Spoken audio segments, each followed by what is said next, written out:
मी सुनेत्रा अजित पवार गांभीर्यपूर्वक प्रतिज्ञा करते की कायद्याद्वारे स्थापित झाले आहे अशा भारताच्या संविधानाबद्दल मी खरी श्रद्धा व निष्ठा बाळगीन।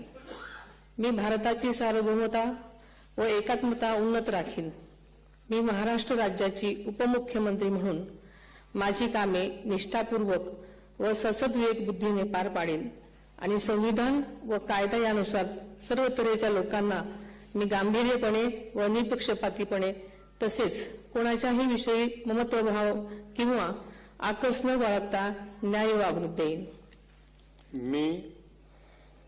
मी सुनेत्रा अजित पवार गांभीर्यपूर्वक प्रतिज्ञा करते की महाराष्ट्र राज्याची उपमुख्यमंत्री म्हणून माझ्या विचारार्थ आणली जाईल किंवा मला ज्ञात होईल अशी कोणतीही बाब अशी उपमुख्यमंत्री म्हणून माझी कामे यथायोग्य पार पाडण्यासाठी आवश्यक असेल ते खेरीज करून एरवी मी कोणत्याही व्यक्तीला किंवा व्यक्तींना प्रत्यक्षपणे वा अप्रत्यक्षपणे कळवणार नाही किंवा त्यांच्याकडे उघड करणार नाही।